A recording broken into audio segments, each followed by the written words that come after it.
Être heureux et le rester. 52 routines de psychologie positive. Bienvenue dans cette nouvelle chronique que j'ai choisi d'appeler « À bon pied, bonheur ». En adoptant des attitudes mentales toutes simples, nous pouvons transformer notre vie intérieure et muscler notre cerveau. Vous trouverez au fil de cette chronique, finalement, 52 exercices sages et efficaces pour renforcer au fil des jours les fondements de la résilience, du bien-être, de la sérénité. Et en pratiquant ces petits riens, vous nourrissez et révélez ce qu'il y a de meilleur en vous. Je m'appelle Corinne Colin-Bellet, je suis auteure et thérapeute multiréférentielle. Je vous accompagne à replacer votre petite âme aux commandes de votre vie. Je me suis spécialisée sur l'enfant intérieur et les blessures affectives. Vous pouvez découvrir toute mon activité via mon site corinnecolinbellet.com. Si vous appréciez les contenus de ma chaîne, faites-moi le cadeau de votre fidélité en vous abonnant et en partageant mes vidéos à toutes les personnes qui pourraient en avoir besoin. Laissez-moi un like ou, mieux encore, votre ressenti. Allez, que la joie éclaire chacun de vos jours. Avec tout mon amour.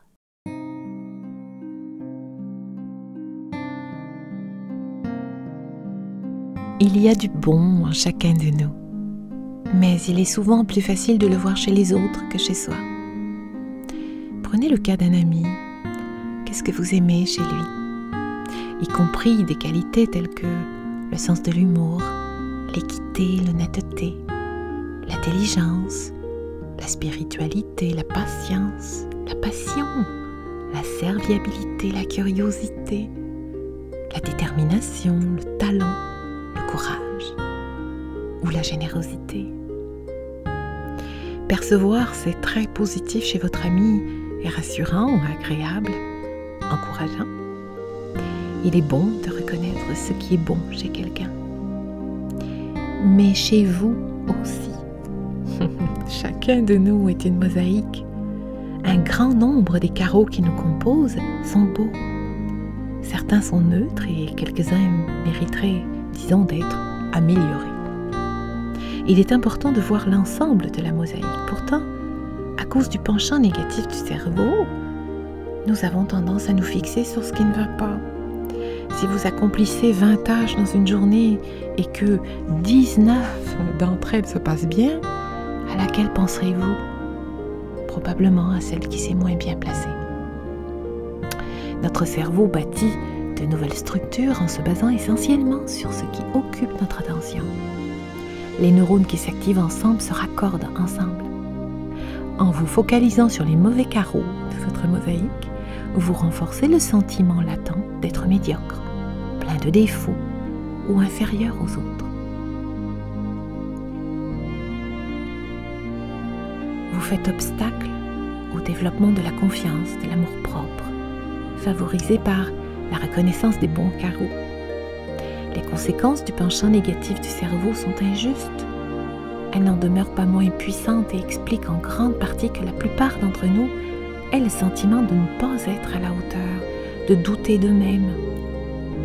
En prenant conscience de vos forces, de vos vertus, vous vous verrez simplement tel que vous êtes réellement.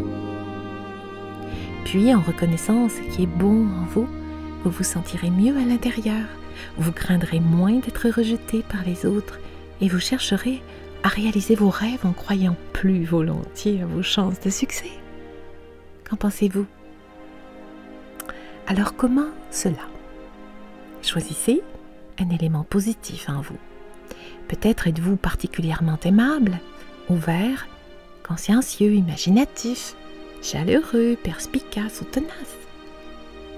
Appliquez la conscience à l'expérience de cette qualité.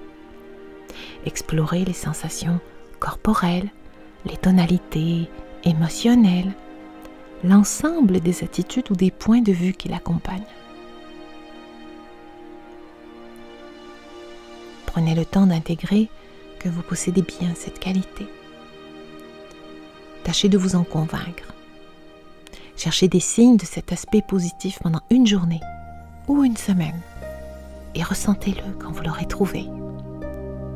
Notez toute difficulté à accepter que vous possédez cette qualité, telles les pensées suivantes. Mais je ne suis pas comme ça tout le temps, ou j'ai aussi le mauvais côté. Essayez de passer dans votre camp et de vous voir tel que vous êtes réellement, y compris avec vos bons côtés. Il est normal de ne pas se résumer à ces qualités. C'est le principe même de la mosaïque, c'est ce qui s'appelle un être humain. Choisissez d'autres forces, d'autres vertus et répétez ce processus. Ouvrez-vous également aux éléments positifs que les autres reconnaissent en vous. Commencez par un ami et voyez-vous à travers son regard. Qu'est-ce qu'il aime chez vous? Qu'est-ce qu'il apprécie, respecte ou admire? Si votre ami devait décrire vos qualités à quelqu'un, que dirait-il? Répétez cette démarche avec plusieurs autres personnes appartenant à différents cercles, voire à différentes époques de votre vie, d'autres amis, des parents, des conjoints, des professeurs, des entraîneurs, des collègues. Puis appropriez-vous ces qualités perçues par autrui. Détendez votre visage, votre corps afin de vous imprégner de la vérité, de toute la vérité, de votre mosaïque personnelle. Que vous choisissiez de commencer par ce que vous percevez ou par ce que les autres perçoivent, laissez la connaissance de vos qualités se muer en sentiments d'estime, de confiance, de bonheur, de paix. Sentez une petite voix en vous, issue de votre cœur même. Répertoriez de manière ferme et honnête certaines de ces vertus et écoutez-la. Laissez ces murmures pénétrer profondément en vous. Si vous le souhaitez, mettez cette liste par écrit et relisez-la chaque jour. Vous n'êtes pas obligé de la montrer à qui que ce soit.